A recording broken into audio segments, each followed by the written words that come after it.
Harvard Public School welcomes you. Myself Sandeep Nehra, your political science teacher. We are studying about chapter 12 politics of plan development. Our next topic is planning commission यानी कि योजना आयोग। योजना आयोग क्या है? जैसा कि आपको पहले बताया जा चुका है कि प्लानिंग कमीशन है वो 15 मार्च 1950 को सेटअप किया गया था। यानी ये एक नॉन कॉन्स्टिट्यूशनल और एडवाइजरी बॉडी है इंडियन गवर्नमेंट की। नॉन कॉन्स्टिट्यूशनल कैसे कि कॉन्स्टिट्यूशन बनने के बाद इसको बनाया गया था और एडवाइजरी इसका काम जो किया गया था वो सलाह देने के, सिर्फ एडवाइस देने के लिए किया गया। यह क्या है, जो हमारी प्लानिंग मशीनरी है उसकी एक अपेक्ष बॉडी है। यानी इसका काम था कि कंट्री के अंदर जितने भी रिसोर्सेज हैं उनको सही तरह से मतलब देख करके उनके लिए डाटा वगैरह इकट्ठा करके उनका सही तरह से यूटिलाइज करे और कंट्री का क्या कर सके, डेवलपमेंट कर सके। तो इसके लिए क्या प्लानिंग कमीशन बनाया गया था जिसके अंदर 5 ईयर्स प्लान्स लॉन्च की गई थी। तो इसके डिजोल्व का लिखा है मैंने 17 अगस्त 2014 को और ये बिल्कुल एंड कर दिया गया था 1 जनवरी 2015 को। इसको हम जब नीति आयोग पढ़ेंगे तो उसके इंट्रोड्यूस में इसके बारे में डिटेल से भी बताया जाएगा। तो ये होता है प्लानिंग कमीशन। तो प्लानिंग कमीशन क्या है, सेटअप करने के लिए किसको, यह एक मतलब जिस तरह से क्या है apex body of planning machinery है, इसी तरह से क्या है इसका सेटअप होने के बाद इसका काम जो था कंट्री के डेवलपमेंट के लिए प्लान करना था। तो जो चेयरपर्सन थे या चेयरमैनशिप थी फर्स्ट, क्योंकि इसकी जो स्टार्टिंग हुई थी वो प्राइम मिनिस्टर हमारे पंडित जवाहरलाल नेहरू हुए हैं, उनकी अध्यक्षता में हुई थी। तो फर्स्ट चेयरपर्सन भी वही थे। तो इसका जो चेयरमैन होता है वो पीएम ऑफ इंडिया होता है। यानी आज भी जो नीति आयोग इसका ट्रांसफ़र कर दिया गया है, इसको रिप्लेसमेंट में कर दिया गया है, उसका भी क्या है प्राइम मिनिस्टर ही होता है। तो इसका जो चेयरमैन है वो प्राइम मिनिस्टर ऑफ इंडिया होता है और setup of under the chairmanship of the Pandit Jawaharlal Nehru की इसको सेटअप किया गया था। अब है ऑर्गेनाइजेशन। इसका जो ऑर्गेनाइजेशन है वो कहा गया कि रिक्वायरमेंट के अकॉर्डिंग क्या होता रहेगा, चेंज हो जाएगा। ये फिक्स नहीं है इसके अंदर 2 मेंबर्स होंगे, 3 मेंबर्स होंगे, 5 मेंबर्स होंगे, लेकिन फिर भी इसको ऑर्गेनाइजेशन में लिखा गया। जो स्टार्टिंग थी यानी फर्स्ट सबसे पहले जो प्लानिंग कमीशन बनाया गया था उसमें कहा गया था कि एक चेयरमैन होगा। चेयरमैन मतलब वो क्या होगा, अपने आप एक्स ऑफिशियो मेंबर्स है एक तरह से, यानी चेयरमैन होगा प्राइम मिनिस्टर, उसको किसी तरह से इलेक्ट करने की अलग से जरूरत नहीं है, वो अपने आप ही क्या होगा वहाँ का चेयरमैन होगा, तो वो प्राइम मिनिस्टर होगा। फिर होगा डिप्टी चेयरमैन। डिप्टी चेयरमैन उसमें कहा गया कि प्लानिंग मिनिस्ट्री एक योजना का मिनिस्टर बनाया जाएगा, यानी कैबिनेट का कोई भी मिनिस्टर हो सकता है, वो जरूरी नहीं है। तो वो क्या होगा, इसका डिप्टी चेयरमैन होगा और इसके अलावा इसमें 5 मेंबर्स और होंगे, लेकिन टोटल ये नहीं होंगे सिर्फ, यानी यहाँ तक सिर्फ कहा कि चेयरमैन को छोड़ करके 6 मेंबर होंगे, लेकिन इसके अलावा भी इसमें कहा गया, प्राइम मिनिस्टर के द्वारा कहा गया कि इसमें और भी बहुत सारे मेंबर्स होंगे। प्राइम मिनिस्टर एडिड इसमें एडमिनिस्ट्रेशन है, इकोनॉमिक्स है, टेक्नोलॉजी एक्सपर्ट है, यानी प्राइम मिनिस्टर कभी भी इसमें किसी स्पेशलिस्ट को, किसी भी इकोनॉमिस्ट को क्या है इसके अंदर इन्वॉल्व कर सकता है, यानी उसका मेंबर भी बना सकता है। इसके अलावा होम मिनिस्टर और फाइनेंस मिनिस्टर है, वो भी क्या है इसके शॉर्ट पीरियड के लिए क्या होंगे, एक्स ऑफिशियो मेंबर होंगे, यानी पदेन सदस्य होंगे, अपने आप बन जाएंगे, यानी कुछ समय के लिए होम मिनिस्टर और फाइनेंस मिनिस्टर। इसके अलावा ह्यूमन रिसोर्सेज मिनिस्टर है, एग्रीकल्चर मिनिस्टर है, minister of state of planning है, और जो परमानेंट सेक्रेटरी होगा इसका एक परमानेंट सेक्रेटरी भी होगा। ये सारे के सारे भी इसके मेंबर होंगे। जो परमानेंट सेक्रेटरी कौन, जो कैबिनेट का सेक्रेटरी होगा वो इसका क्या है परमानेंट सेक्रेटरी भी होगा। तो इस तरह से हम कह सकते हैं कि इसके जो टोटल है 10 to 12 मेंबर्स इसके क्या है लगभग रहेंगे, जिसमें से क्या है 5 या 6 क्या होंगे मिनिस्टर्स होंगे और 5 या 6 क्या होंगे इसके अलग से मेंबर होंगे।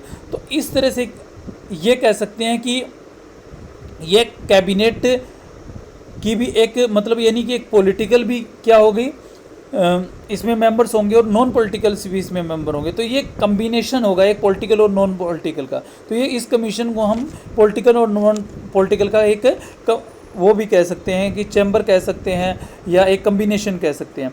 तो इस तरह का इसका क्या होगा ऑर्गेनाइजेशन होगा। कई 1 मार्क्स में ये पूछ सकते हैं क्योंकि प्लानिंग कमीशन को अब ख़त्म कर दिया गया 2014 के अंदर। तो इसके जो लास्ट है आप अगर चेयरपर्सन की बात करें तो उस टाइम का जो भी हमारा प्राइम मिनिस्टर है उसका नाम लिख सकते हो, जैसे कि 2014 के अंदर क्या है इसको समाप्त किया गया था। तब जो बने थे आते ही हमारे प्राइम मिनिस्टर नरेंद्र मोदी ने इसको क्या है समाप्त कर दिया था। इलेक्ट हुए थे वो मई 2014 में और इसको दिसंबर के अंदर क्या है दिसंबर तक बिल्कुल क्या डिसॉल्व कर दिया गया था। लेकिन लास्ट किसकी पूछा जाएगा, डिप्टी चेयरपर्सन की या वाइस चेयरपर्सन की, तो वो श्री मोंटे सिंह आहलूवालिया थे, जो 2014 में जो मनमोहन की सरकार के अंदर नॉमिनेट किए गए थे, वो इसके क्या है लास्ट डिप्टी चेयरपर्सन थे। तो ये इसका क्या होगा ऑर्गेनाइजेशन होगा। अब है इसके पार्ट्स, यानी इसके पार्ट्स कौन कौन से होंगे।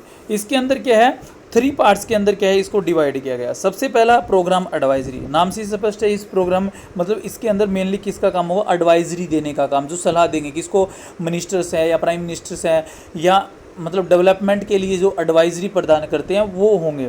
तो इसके अंदर 4 सीनियर ऑफिसर्स क्या इन्वॉल्व किए जाएंगे, जो मेनली आईएएस ऑफिसर्स होंगे, जो 4 सीनियर्स ऑफिसर हैं वो क्या है प्रोग्राम एडवाइजरी के मेंबर होंगे इनमें से।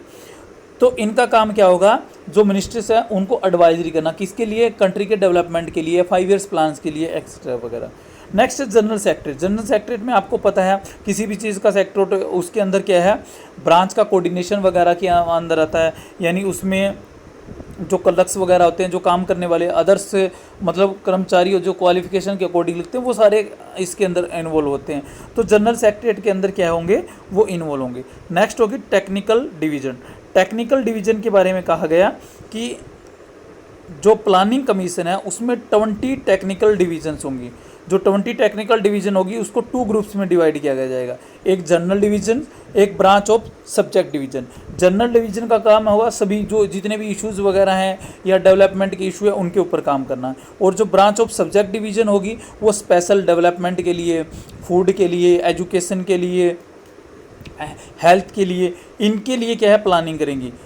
तो ये सभी के लिए वो स्पेशली क्या है इनके लिए क्या करेंगी प्लानिंग करेंगी, जैसे कि एजुकेशन वगैरह जो मेजर इश्यूज़ हैं जो क्या है कंट्री के डेवलपमेंट के लिए या पब्लिक वेलफेयर के लिए क्या है ज़रूरी है, उनके लिए ये ब्रांचेज क्या करेंगी काम करेंगी। तो इस तरह से हमारा क्या होगा ये प्लानिंग कमीशन है। तो प्लानिंग कमीशन मतलब स्टार्टिंग कैसे की गई, इसका ऑर्गेनाइजेशन कैसे था, इस ऑर्गेनाइजेशन में कितने मेंबर हो सकते हैं, यानी आप इसकी कंपोजिशन भी बोल सकते हो इसको ऑर्गेनाइजेशन या कंपोजिशन। कंपोजिशन होती है रचना, यानी जिसके अंदर टोटल मेंबर्स वगैरह क्या होते हैं कितने होते हैं। जैसे हमने कंपोजिशन लोकसभा की पढ़ी थी, राज्यसभा की पढ़ी थी, उसी तरह से इसकी भी कंपोजिशन है।